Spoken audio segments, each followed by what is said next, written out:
Facebook Live. Okay.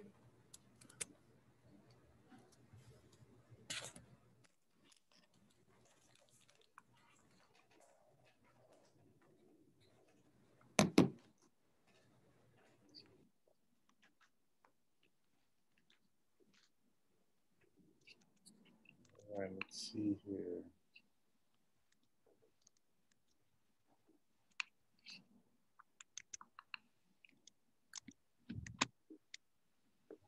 Do that.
Can you hear the humming from the aircon, or is it all right? No, it's fine. I can't hear it. Okay. Preparing to live stream.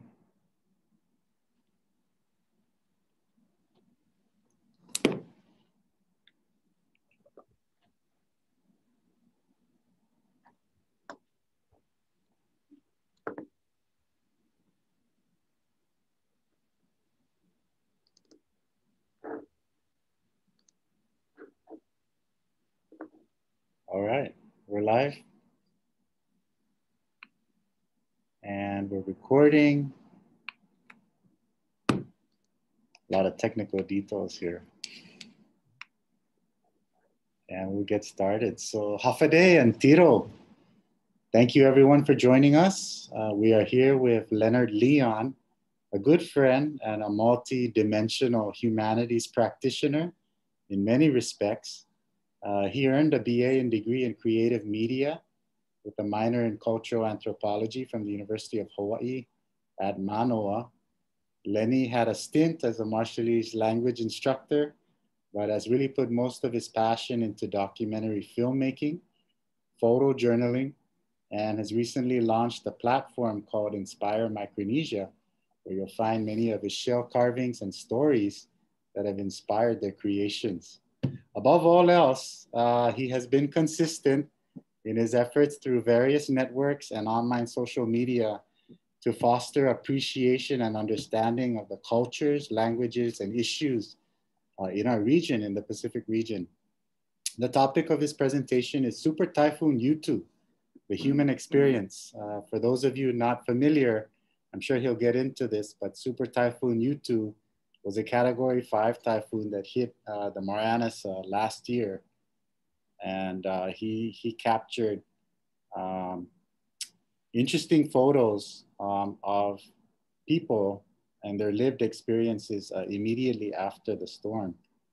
This presentation is part of the Northern Marianas Humanities Council's Humanities Fridays events, scheduled at 10 a.m. and 5 p.m. each Friday in the month of October in celebration of CNMI Humanities Month. For more information about the events that we've hosted, which will soon be on YouTube, and other upcoming council events, please visit www.nmhcouncil.org. Now, before I turn it over to Lenny, I want the audience to know that their microphones, at least in this Zoom webinar, will be muted for the duration of the presentation. You may make a comment or question at any time using the chat feature. We will make time at the end of his presentation to address any questions that you pose, and I'll be assisting by reading them aloud in order in which they are received. For those of you tuning in on Facebook Live, you can send your questions by messaging the Northern Marianas Humanities Council's Facebook page. Lenny, thank you so much for being here and for sharing your work. Please feel free to begin your presentation whenever you're ready. Okay. Thank you, Leo. Thank you to the Northern Marianas Humanities Council for the invite and the opportunity to talk story with you guys. As Leo mentioned, I did a series of photos and series of stories that were not really mine, but those of the individuals or the families that I took photos of. I was fortunate to have the capability to get online and share those stories with you. And honestly, I did not plan for those to be shared. What had happened, it just happened by accident. The first story I posted up in less than 5 hours had more than 500 shares. And that's when I realized, oh, people really want to hear stuff about this, especially everybody, well, not everybody, but a ton of people in the Marianas were offline. You know, one of the service providers on island was having trouble, and the other one that was online wasn't providing for everybody. Some areas were damaged and were not able to get that. So people couldn't reach families, especially people from afar, US, Guam. And so when I started receiving a ton of messages on just asking me to share more, that's when I decided, okay, I have a camera, I've got internet service, and I enjoy telling stories. So I took on the opportunity and came up with a little over 20 photos that had accompanying stories that were shared by the individuals or your families themselves. I really want to thank those families and the individuals who shared their photos, because it's not always easy just waking up the courage to show your vulnerability. And they did that. They trusted me, even though they didn't know me, to listen. And what I learned from my time doing the stories is, in a time of crisis or in a time of hardships, such as the Super Typhoon Yutu, people want to vent. They want to tell their story. Even if you don't tell their story for them, if you could just sit and listen to them and just be there, it really means a lot to them, right? So I've got I did over 20 photos, over 20 stories, but because of the time, we're only gonna share 8 of them. So,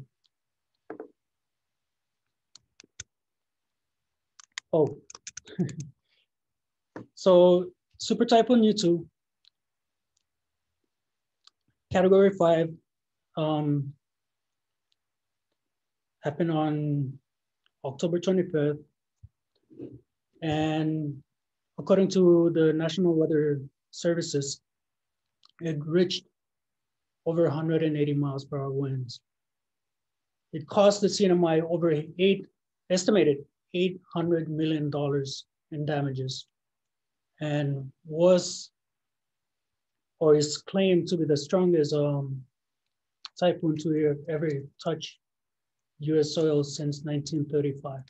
So we're going to be covering these, so a little bit of the human experience, and then I'll show a few photos of how people came together to show the CNMI's resiliency, and then 2 stories I would like to update you guys on. So, did I share my screen? We're gonna go with,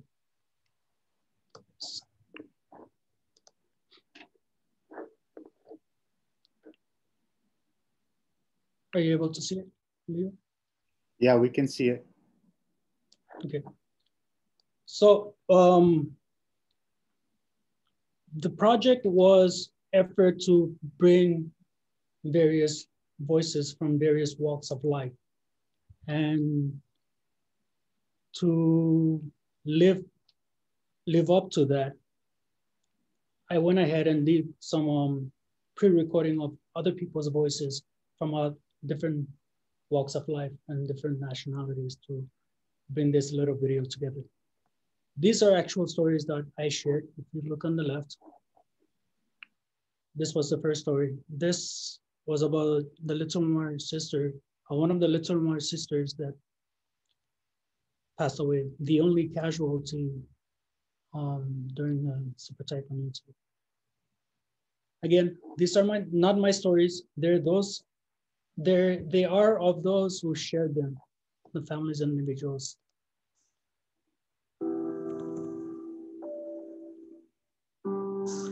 As most families in the Mariana Islands salvage everything that can be salvaged, one family don't even know where to begin. The Lutulumar family in the village of Chalankanoa on the island of Saipan lost more than they could have imagined. A home, all their possessions, and a beloved sister. Sometime in the middle of the night, the family member woke to roaring sounds of the wind, crashing sounds of roofing tins, and the cracking sounds of their concrete walls. Before they knew it, they were exposed to wind gusts of over 100 to 150 miles per hour. But that was not the worst of it. Their concrete wall had collapsed. Super Typhoon Yutu is not just the strongest typhoon in 2018. For the Lutulumar family, it is the most devastating one they have ever faced. Please pray for the Lutulumar family and all those in similar situations in the Marianas.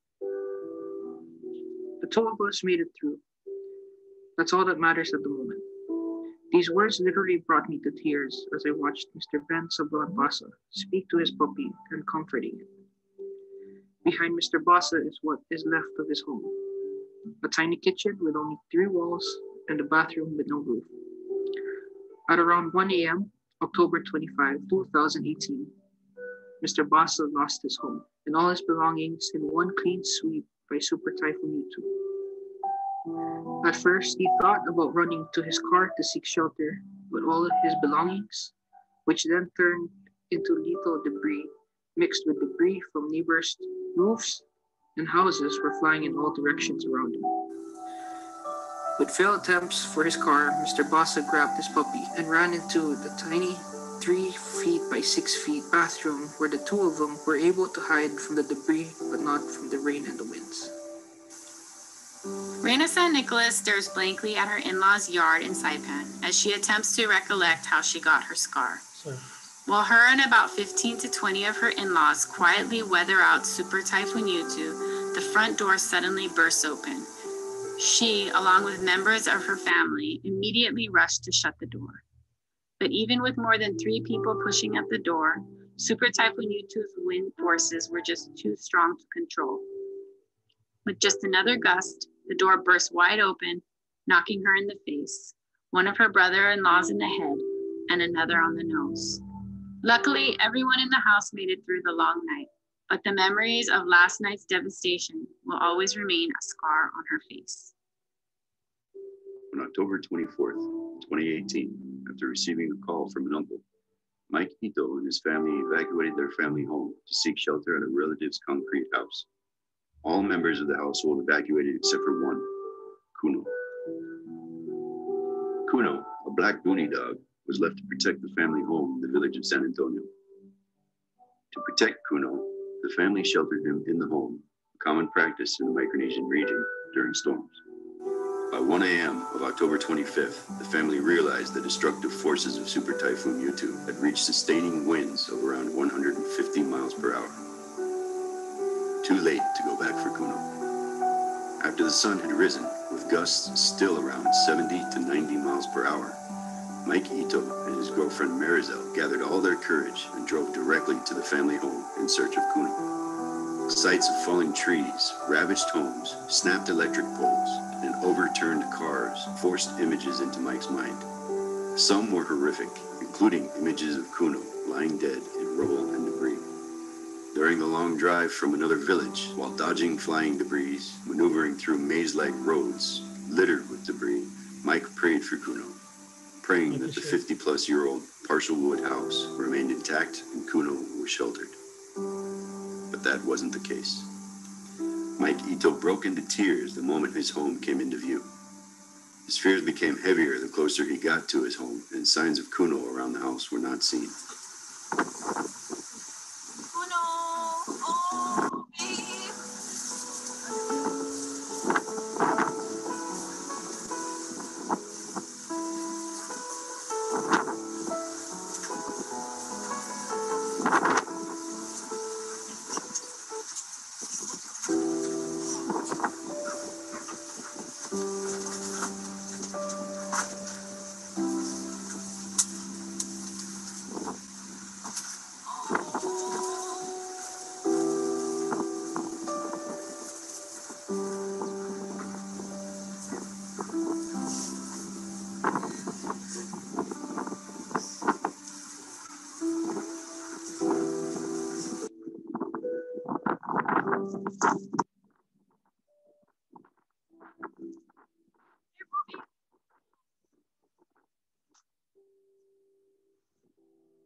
Where do we start, Dad?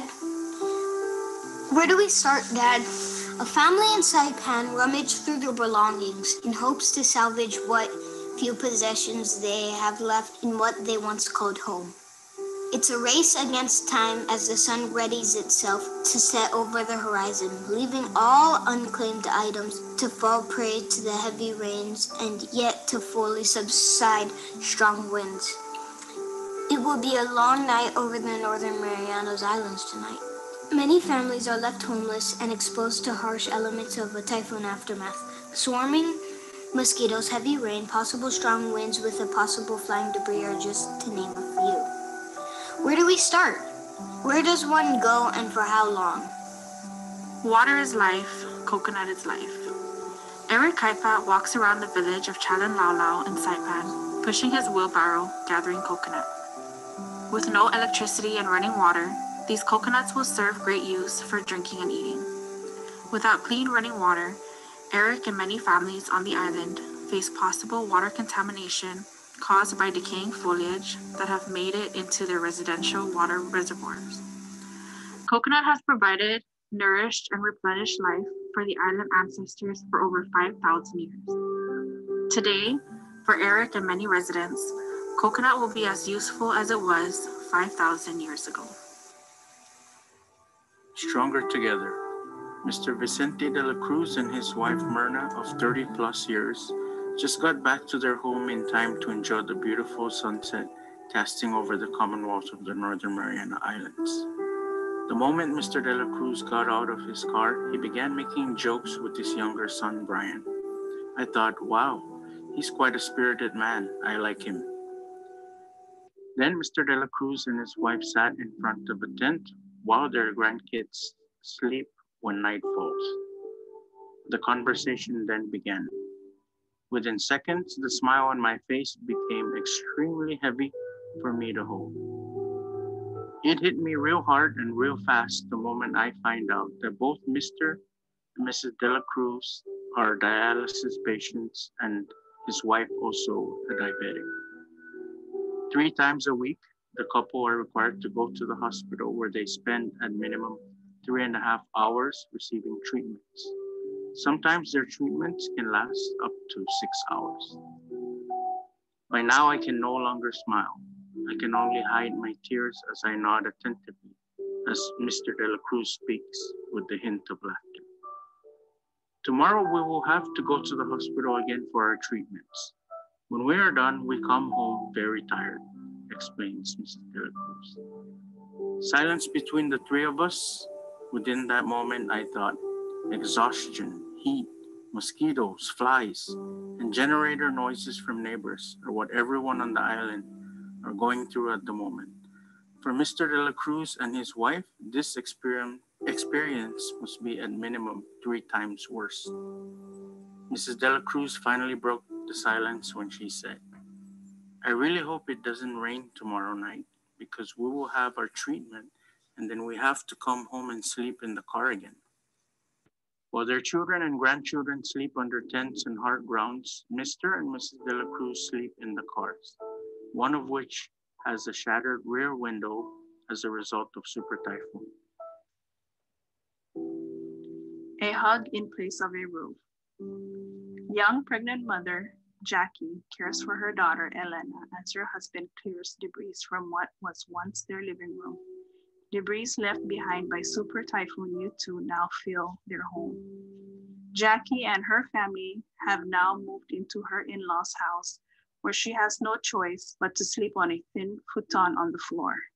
At 7 months into her pregnancy, Jackie will have to endure sleeping on near solid ground until such time her and her family receives assistance. For the entire duration of my time spent with Jackie and her husband, I couldn't help but feel inspired by the level of optimism they showed through their smiles and laughter. Yet, I couldn't stop wondering, will Saipan be able to get back on its feet fast enough?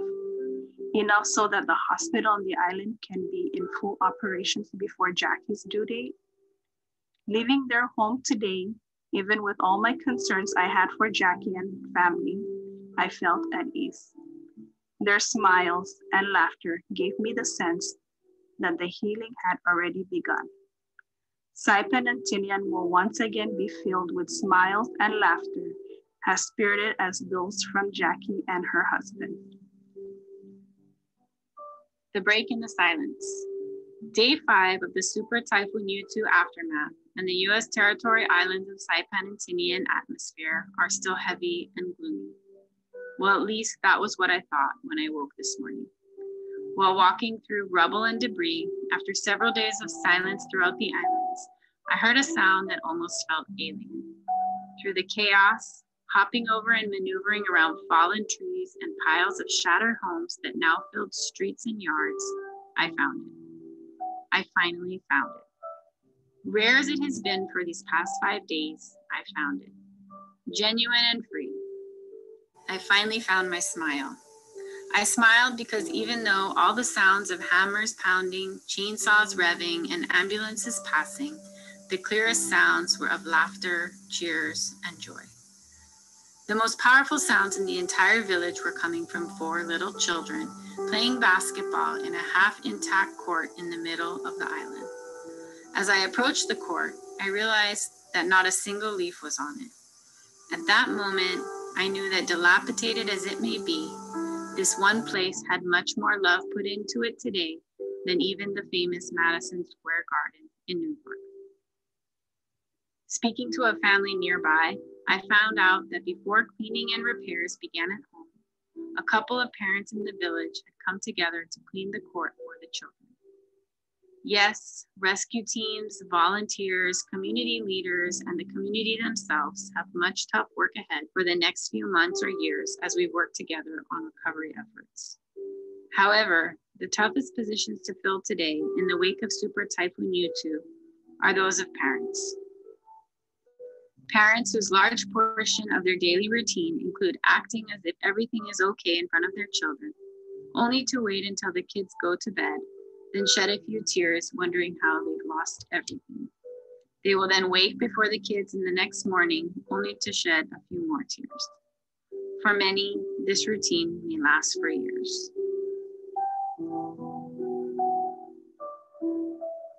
To begin healing, sometimes all we need is just a little shout. A young boy gives his big sister a little push to get her bicycle moving as their mom watches from behind me and the camera. My heart weeps for their mother. She holds her tears from being seen by her children as she speaks about how their family of 5 is now homeless. Last night, October 25th, 2018, their home was completely removed from its foundations by Super Typhoon Yutu. At the time of the photo, in the middle of the rain, the family of 5 continued roaming the streets of Saipan in hopes to find a place to hide for the night. Because as of the same moment, all available shelters on island were also damaged and have met full capacity. Still, a mother's smile in front of her children is the only greatest strength she can provide for the time being.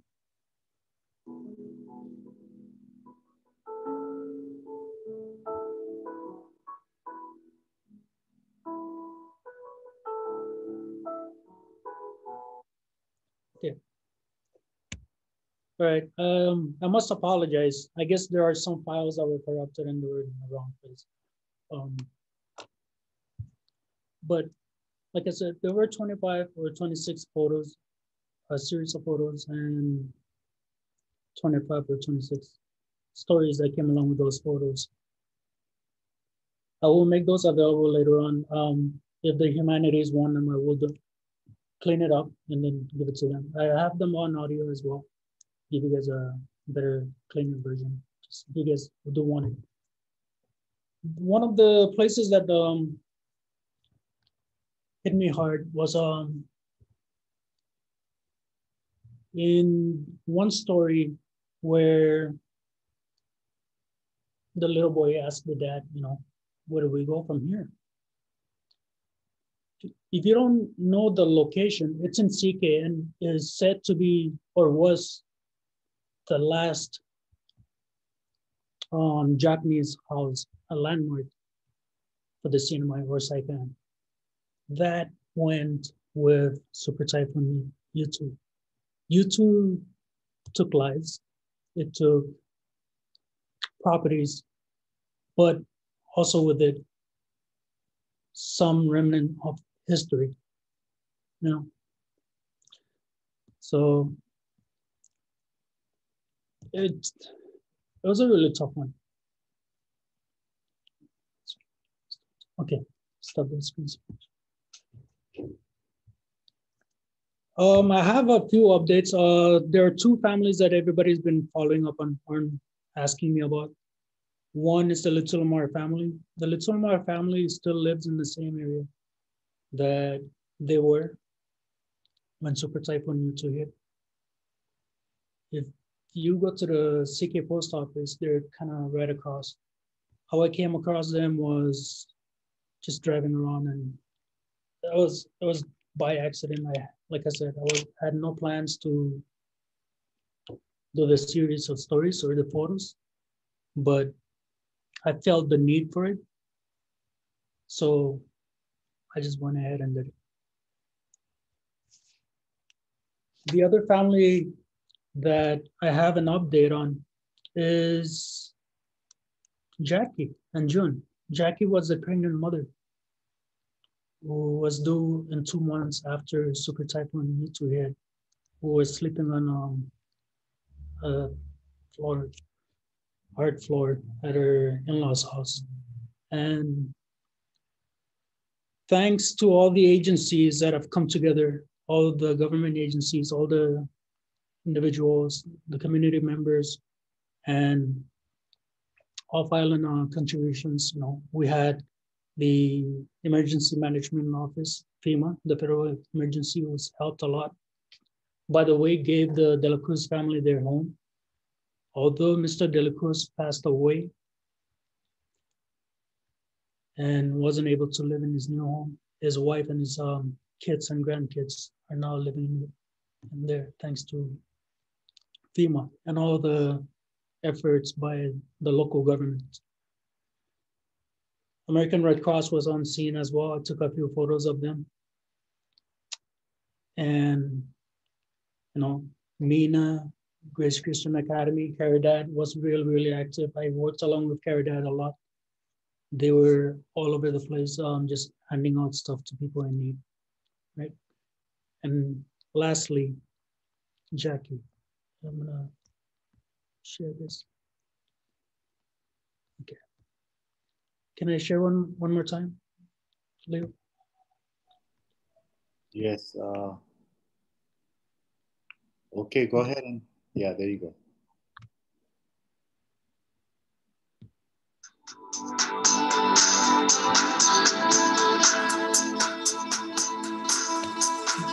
June and Jackie took a small business loan from the CNMI and were able to afford their new home. The baby that was in Jackie's belly, a little cute little boy with the curly hair,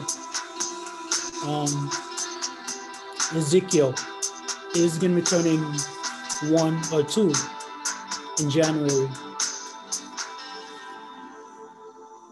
A lot of great efforts by our local government and other federal agencies, as well as SBA, was made a lot of families happy and back into homes, as well as FEMA. That's all I have. That's all I get for now, Leo. Hey, Lenny, let me just say a few words and, we'll see if anyone has any comments or questions. But man, this is amazing. We truly are gifted, and it's astounding, that, the way you've woven into these stories with the photos, great photos too. And we have a comment from someone here, saying you've got a good eye. And,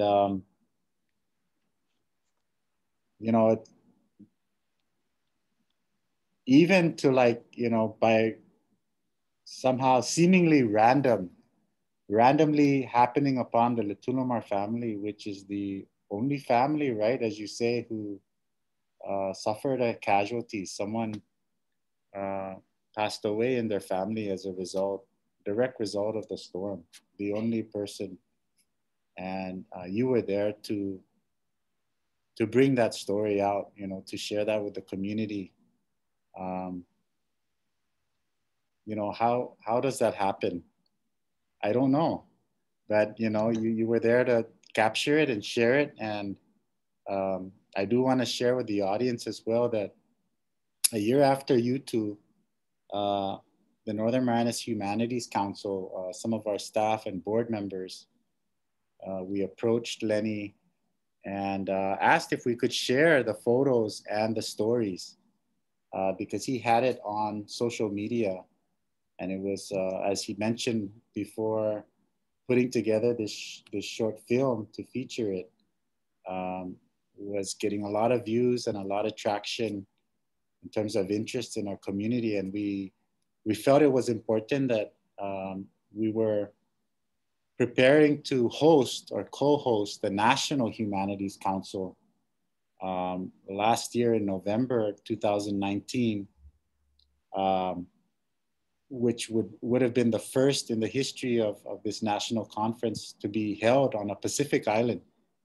And because it was, we were co-hosts, we felt it important to share with the rest of the world through this conference just what had happened to our community as a result of Typhoon Yutu. And we saw Lenny's work and we felt there's nothing more powerful in terms of imagery and stories to share. So we really just packed up what he had online, and we had a plenary session and we shared it with hundreds of participants. And, dozens of conference participants came up to us, wide-eyed and really flabbergasted, right? That they had no idea this had happened on US soil, however far away we were, that it wasn't part of the mainstream media in the US, what was happening here in the CNMI. So thank you for that, Lenny. That you're putting together those photos and stories, capturing those stories had really helped, give the nation really, and maybe even the world, a better understanding of, the kinds of adversity that we go through as a community and how we're able to bounce back. And on a personal note, it was, there's, of course, all the settings there are familiar, and You know, emotionally, I feel tied also to the experiences. It was good seeing, you know, even the Susupi basket court. You know, I used to play there. You know, that's been renovated as well. So, you know, all those images we see now, tremendous effort by our community to repair and renovate and get it back into working order. So our kids and our families, of course, have safe spaces, right, for us to continue to enjoy our environment here. I'm gonna stop with my commentary right now and see if we can go to some of our audience members and see what their reactions are. And here's one from Robert Torres. Let me just read it out loud. He says, how did you capture the scene of the search for the family pet? Technically speaking, what tips would you give to someone who wants to try and do what you were able to do to chronicle the human experience? Any basic tips or suggestions in putting the story together? I wonder if you can do the recovery story. So go ahead and take it as okay. The line of there actually, okay. I forgot to mention, oh man, I apologize to the Mike Ito and his girlfriend Marizel. The video was actually taken by Marizel, and she submitted to me and asked me if I could tell their story, since my series of Super Typhoon Yutu had already gained traction, like you said. There were already people following those stories, and they felt I could tell it to them. So after they submitted the story to me, I went up to their place and just listened to them talk. The most important thing for telling stories like that is being able to listen. That's probably, for me, the most important thing. In order for you to tell their story as most accurate as possible, you have to listen. And I don't mean just like sitting there and listening. I mean, with an open heart, right? You got to be able to absorb their emotions. And that's kind of like what I am. I am a sponge to emotions. There were other stories that I captured more than what I showed on social media or what I showed tonight. But I couldn't properly convey their story because somewhere in the process of listening, I missed a whole bunch of important, aspects of their story. For the technical part of it, honestly, I think there are 3 or 4 photos in there that were taken by a phone. For the first 2 days, I had good battery life for my camera, but then 2 days after that, I had to use my phone because I had no means to charge my camera. If you have a camera, if you have a phone, and there's a camera on it, which I'm sure there is, just pay attention to your surrounding, I guess. I'd like to tell people that I try to capture emotion and not people. And so when I look at my subjects, I look at things that will capture the audience's hearts and not eyes. You can follow the rule of thirds, do color contrast to capture those. But if there's no emotional,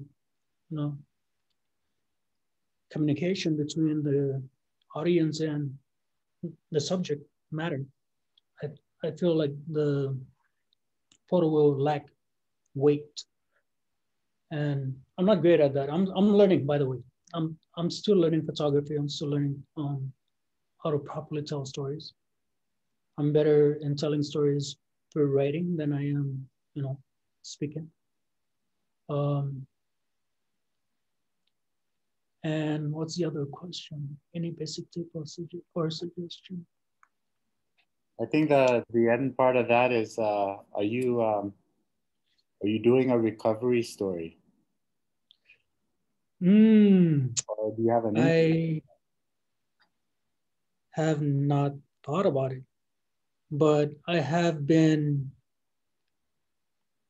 visiting the families, some of the family members and the individuals that I took photos of or captured during Super Typhoon Yutu.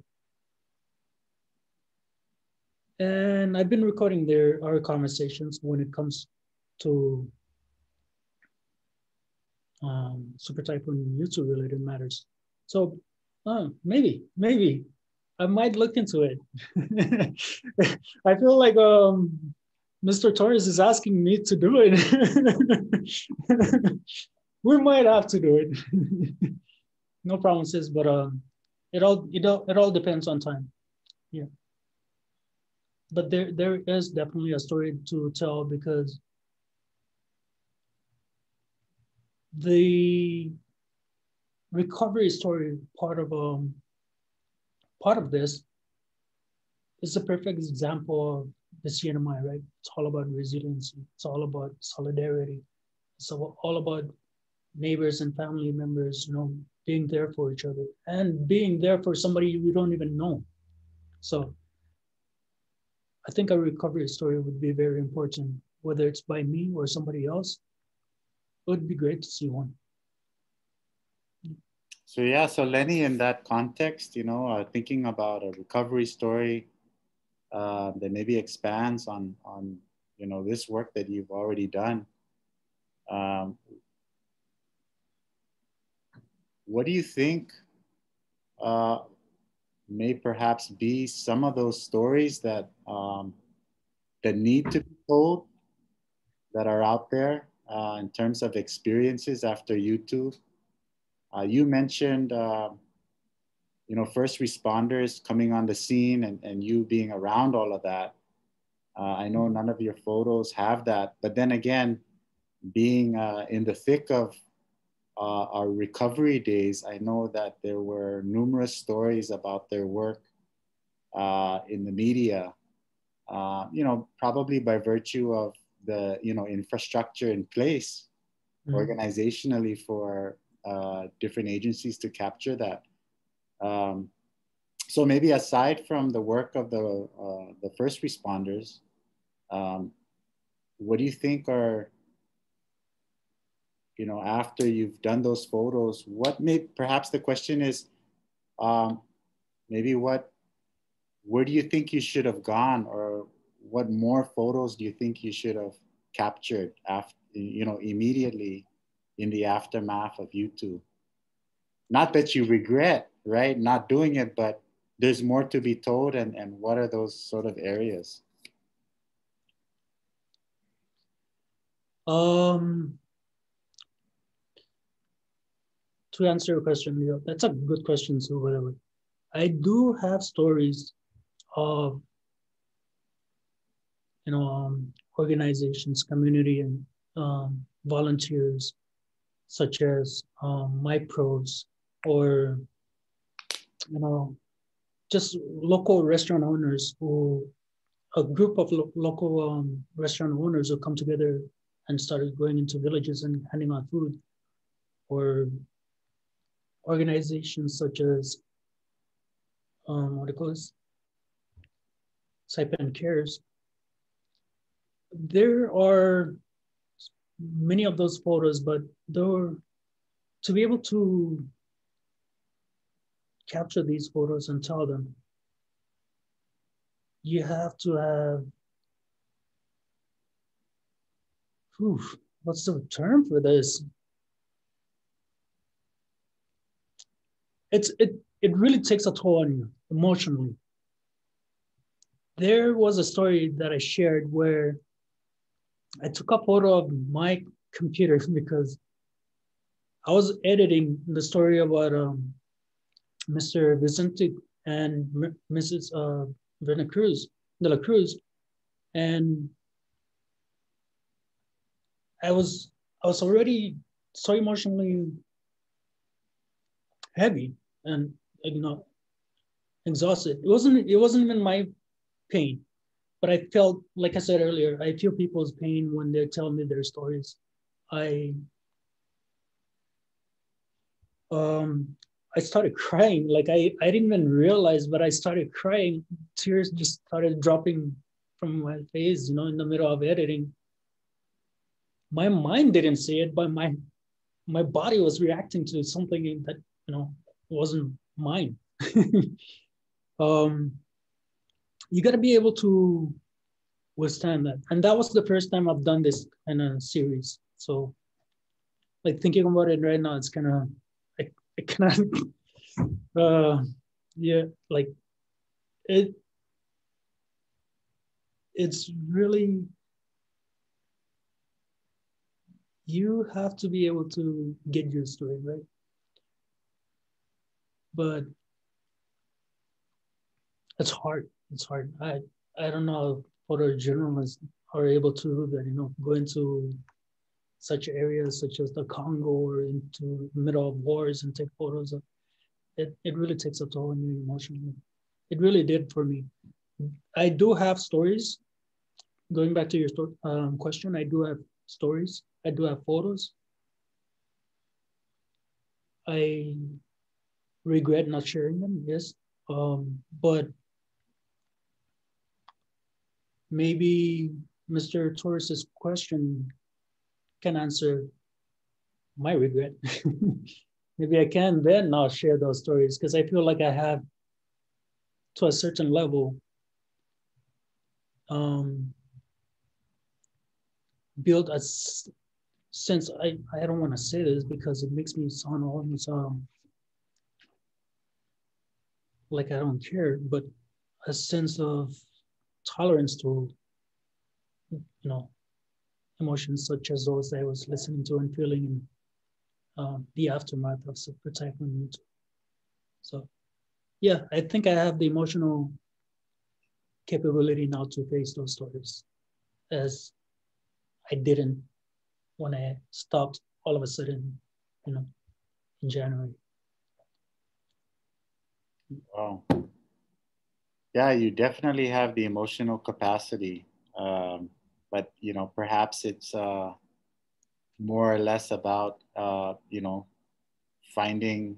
creating that space, right, in your heart, you know, to fill it up again with the trauma, with the struggles, with the stories of hardship that, as you say, you absorb when you sit and listen and empathize, you know, with these individuals who have gone through it.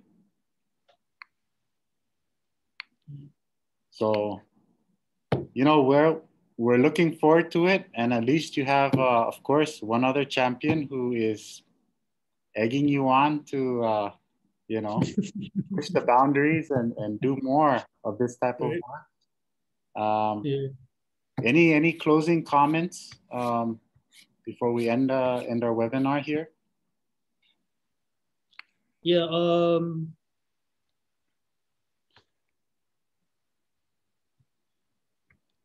But I wanted to say, you know, it goes back to the saying, if you see something, right?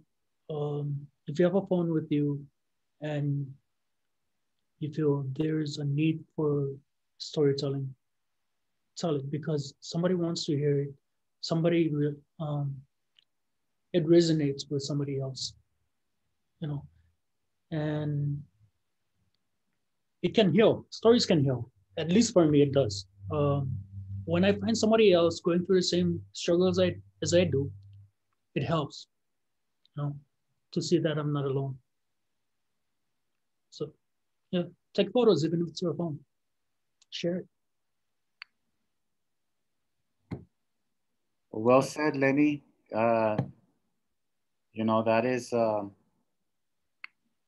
it's a good piece of parting advice here. you know, in terms of how you see these stories, you know, transforming our lives as, you know, a healing factor. I think there's a lot to be explored there as well. Thank you so much again for sharing your work and for your contributions, of course, to our understanding of our community in the face of adversity through your stories and through your photos and imagery. Sizus Maasi and Giliso, to our audience members joining us today. We ask that you take a minute, if you're on our Zoom webinar, to complete a survey that should pop up in the browser as we end this webinar. You can learn more about this and other events sponsored by the Northern Marianas Humanities Council at www.nmhcouncil.org. This project and many similar projects, all our Humanities Fridays, were made possible by support from the National Endowment for the Humanities. Any views, findings, conclusions, or recommendations expressed in this webinar do not necessarily represent those of the National Endowment for the Humanities or the Northern Marianas Humanities Council. I'd just like to say, take care, everyone, and stay safe. Thank you for joining us. Adios. Thank you.